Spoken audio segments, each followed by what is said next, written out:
الشیطان الرجیم بسم اللہ الرحمن الرحیم الحمد للہ رب العالمین وصلی اللہ علی محمد وآلہ الطاہرین اللہم صلی علی محمد وآلہ محمد. خوب آیتیں پڑھی تھی ان کا تجزیہ. ٹھیک. الساخہ صدائے گوش خراش. ساخہ کہتے ہیں کانوں کو ستانے والی اور کانوں کو کریدنے والی آواز کو، جس سے کان کو اذیت ہو، جس سے کان کو بے چینی ہو. کچھ آوازیں ایسی ہوتی ہیں جس سے کان میں درد پیدا ہوتا ہے، وہی ساخہ یعنی صدائے گوش خراش. یعنی کان جو آواز مثلا تکلیف ہو، جو سماعت پہ بار ہو، جو کان کے لیے سنگین ہو، کانوں کو کوریدنے والی. صدائی کی سخت بے گوش می رسد، ایسی آواز کی جو کان کے لیے سنگین ہو، سخت ہو. وہ گوش را کر می کند، اور ایسی آواز جو کان کو بہرا کرنے والی ہو. نا جو کان کو تکلیف دینے والی اور کان کو بہرا کرنے والی آواز ہو، اس کو کہتے ہیں ساخہ. اس میں فاعل ہے ثلاثی مجرد سے. کوبندے بکر کنندے، کانوں کو کوٹنے والی. کوبندہ کہتے ہیں کانوں کو کوٹنے، کوبندے یعنی کوٹنے والی، بکر کنندے اور بہرا کرنے والی. ٹھیک. اس کے بعد ہے یفرو می گریزد، فرار کرتا ہے. می گریزد فرار کرتا ہے. فعل مضارع الثلاثی مجرد. فر یفرو، فعل یفعلو. ٹھیک. کیا ہے یفرو؟ می گریزد فرار کرتا ہے، بھاگتا ہے. فر یفر کو فرار کرنا، بھاگنا. فعل مضارع ہے ثلاثی مجرد سے، باب فعل یفعلو. اس کے بعد من اخیہ، اخ در اصل بمعنی برادر است. اخ کے حقیقی معنی کیا ہے؟ بھائی کے. خواہ برادر از یک پدر و مادر، یا برادر از یکی از پدر یا مادر، یا برادر ہر طریقے کے بھائی کو، چاہے ماں باپ دونوں کے ایک ہوں، چاہے باپ خالی ایک ہو. سمجھ رہے ہیں؟ یہاں تک کہ رضاعی بھائی، دودھ پیا ہو اگر ایک ہی ماں کے سینے سے. یہ اصل معنی ہے حقیقی یعنی بھائی برادر. اما گاہی مجازن در ہم دین و ہم قبیلے و ہمکار و دوست وغیرہ انہا نیز استعمال می شود. تو حقیقی معنی اخ کے کیا ہے؟ بھائی کے. لیکن کبھی کبھی مجازن جو ایک ہی دین کے ماننے والے ہوں، ایک ہی قبیلے کے ہوں، یا ایک ساتھ کام کرنے والے ہوں، یا دوست، ان کو بھی بھائی کہا جاتا ہے. ہم میرے بھائی ہیں. انما المؤمنون اخوہ، ان کے ماں باپ ایک تھوڑی ہیں. پھر بھائی مجازن ان کو کہا جاتا ہے چونکہ دونوں کا دین ایک ہے، دونوں کا عقیدہ ایک ہے، دونوں کا ایمان ایک ہے. کہ حقیقی معنی بھائی کے ہیں، لیکن اسی لفظ کو کبھی کبھی مجازن ہم دین کے لیے، ہم قبیلہ کے لیے، ہم کار کے لیے، دوست کے لیے اور ان کے علاوہ کے لیے استعمال ہوتا ہے. کرتے نا رے بھائی، سنو آپ میرے بھائی ہیں، ہے نا؟ ان کلمہ اس میں ثلاثی مجرد کہہ رہے کہ یہ کلمہ اسم ہے اور ثلاثی مجرد ہے. بدر اصل اخو بودے کی باب آن حذف شدہ است. اصل میں یہ کیا تھا مولانا؟ اخو. با اس کا حذف ہو گیا، بچ گیا ہے اخ. ٹھیک.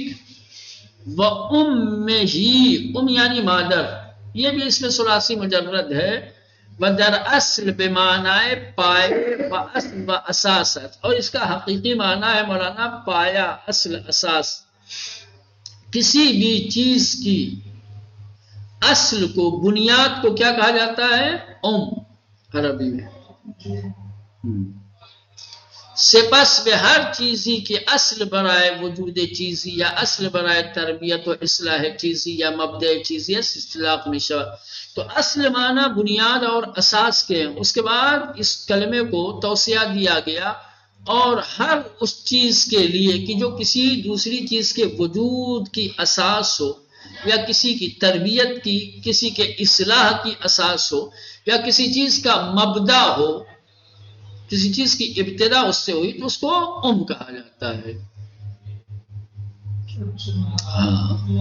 ماں کو ماں اس لیے کہا جاتا ہے کہ وہ ہمارا مبدأ ہے۔ ماں کو اس لیے کہا جاتا ہے کہ وہ ہماری اصل ہے، ہمارا مبدأ ہے۔ ٹھیک۔ وَأَبِيهِ، اب یعنی پدر، باپ، ان کلمہ بجد و عمو و ناپدری و سرپرست امور پر ہر بزرگ مطاع انیس اطلاق میں شود۔ اب کے اصل معنی ہے مولانا باپ کے، لیکن دادا کو، چچا کو بھی کیا کہا جاتا ہے؟ باپ کہا جاتا ہے، اب بولا جاتا ہے عربی زبان میں دادا اور چچا کو بھی، حتیٰ جو امور کا سرپرست ہوتا ہے یا ہر وہ بزرگ جس کی اطاعت کی جاتی ہے، اس کو عربی میں مولانا اب کہتے ہیں۔ ٹھیک، اس لیے جناب ابراہیم علیہ السلام کے لیے جو آیا ہے، کہتے ہیں آزر جناب ابراہیم کے پدر حقیقی نہیں تھے، ان کو اب پھر کیوں کہا گیا؟ کیونکہ عربی زبان میں کلمہ اب کا اطلاق مولانا چچا وغیرہ پر، پرورش کرنے والے پر بھی ہوتا ہے۔ مثلا بجنگ افزار ابو الحرب، مثلا جو جنگ کے اسلحے ہیں، جو جنگ کے وسائل ہیں، ان کو ابو الحرب کہا جاتا ہے۔ وبکسی کے اسم مہمانان پذیرائی می کند ابو الاسیاف، یا وہ شخص کی جو مہمانوں کی مہمان نوازی کرتا ہے اسے ابو الاسیاف کہتے ہیں۔ وہ بمعلم اب گفتے می شود، اسی طریقے سے استاد اور معلم کو بھی اب کہا جاتا ہے۔ کلمہ اب در اصل ابو و اسم ثلاثی مجرد است، کہہ رہے ہیں کہ کلمہ اب حقیقت میں ابو تھا، اسم ثلاثی مجرد، اس کا واو حذف ہو گیا، اب رہ گیا اخو کی طرف سے۔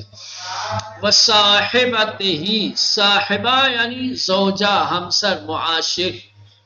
مولانا صاحب زوجہ کو بھی کہتے ہیں، ہمسر کو بھی کہتے ہیں، معاشر جن کے ساتھ آپ کے رابطے ہوں۔ ٹھیک، تو کہنا اسم فاعل الثلاثی مجرد است، یہ اسم فاعل ہے اور ثلاثی مجرد ہے۔ بنی ہی یا بنین پسران،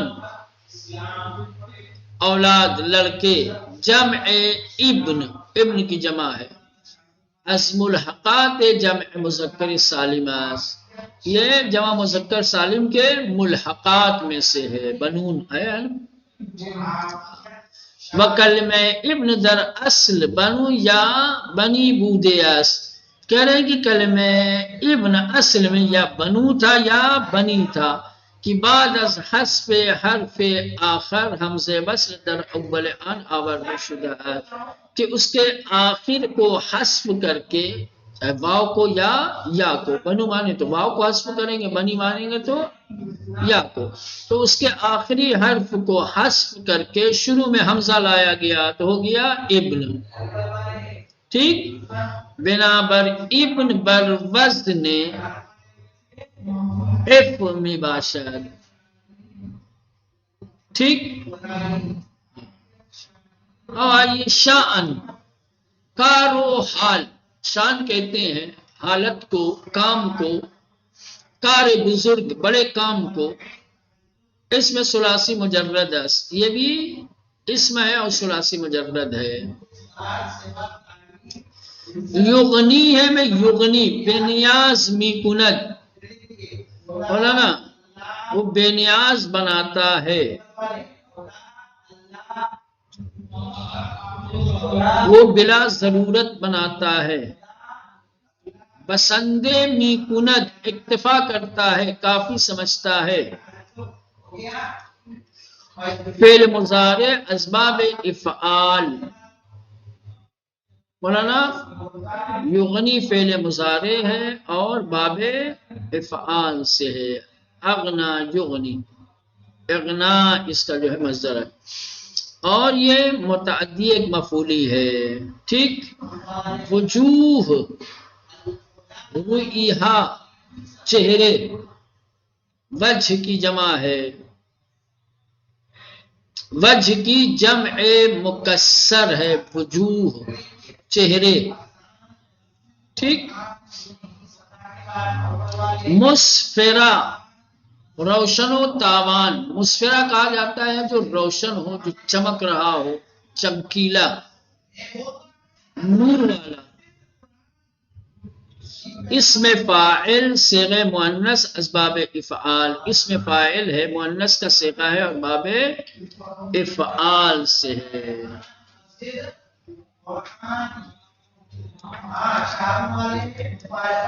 ضاحکہ خندان، ضاحکہ خندان یعنی مسکراتا ہوا، ہنستا ہوا، یا ہنسنے والا، مسکرانے والا، اسم فاعل ہے، یہ بھی مؤنث کا صیغہ ہے، ثلاثی مجرد سے، ضاحکہ یضحکو سے، ضاحک، ٹھیک۔ مستبشرہ شادمان، خوشحال،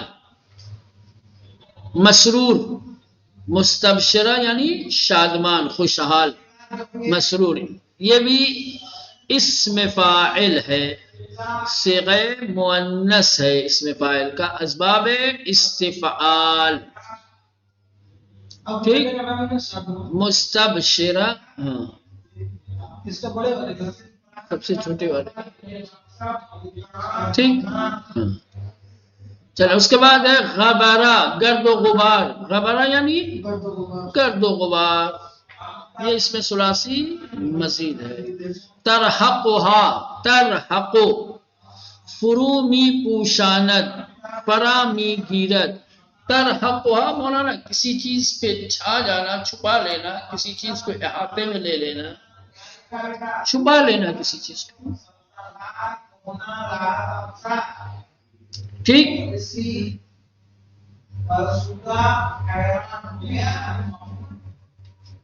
چلیں، ترحق فرومی پوشانت یعنی چھپاتا ہے، فرامی گیرت کسی چیز کو اپنی لپیٹ میں لیتا ہے۔ فعل مضارع یہ بھی ثلاثی مجرد ہے اور باب ترحق، رحق یرحق، یرحق فعل یفعل، ٹھیک۔ وہ متعدی ایک مفعولی، اور یہ بھی متعدی ہے اور متعدی ایک مفعولی ہے۔ قطرہ تیرگی، غبار، غبار الزمین برخاستے، مولانا قطرہ کہتے تیرگی کو، اندھیرے کو، ظلمت کو، غبار کو، وہ غبار جو زمین سے اٹھے، ہوا تیز چلتی ہے تو زمین سے جو غبار اٹھتے ہیں ہوا میں، اس کو کہتے ہیں قطرہ۔ دودھ غلیظ یا گاڑھے دھوئیں کو، جب کہیں آگ وگ لگتی ہے، ٹائر اور جلایا جاتا ہے، مولانا جو دھواں نکلتا ہے غلیظ گاڑھا دھواں، اس کو کہتے ہیں قطرہ، اس میں ثلاثی مزید ہے۔ اس کے بعد الکفرہ، کافرہ ناسپاسہ، جمع مکسر برائے کافر، الکفرہ یعنی کافر لوگ، ناشکرے لوگ، یہ الکفرہ جمع مکسر ہے کافر کا، کافر کی جمع مکسر ہے الکفرہ۔ الفجرہ بے بندوبارہ، مولانا جو بے بندوبار کھلے ہوئے آزاد لوگ، جو کسی قاعدے قانون کی پابندی نہیں کرتے۔ فاجر کو فاجر کیوں کہا جاتا ہے مولانا؟ گنہگار کو، کیونکہ وہ اصولوں کی، ضوابط کی، قوانین کی رعایت نہیں کرتا ہے۔ ٹھیک، یہ بھی جمع مکسر ہے فاجر کے لیے۔ فجر در اصل بے معنی ہے شگافتن و شگاف وسیع دادن ہے۔ کہہ رہے کہ فجر اصل میں شگافتن کے معنی میں کسی چیز کو چیرنا، پھاڑنا، ایک وسیع شگاف کو فجر کا۔ وصبح را از آن جہت فجر می گویا، صبح کا ایک دوسرا نام ہے فجر۔ تو یہ صبح کو فجر اس وجہ سے کہا جاتا ہے کہ تاریکی شب رمی شگافت، کہ صبح شب کی تاریکی کو چیر کے نکلتا ہے، اندھیروں میں شگاف کر کے۔ وہ گناہ ہرا فجور می گویان، اب گناہ کو کیا کہا جاتا ہے مولانا؟ فجور کہا جاتا ہے۔ کیوں؟ زیرہ پردے دیانت را پارے می، کیونکہ دیانت کے پردے کو پھاڑنا ہے یہ۔ چلیے یہ تجزیاتی ترتیب رہے گی انشاءاللہ۔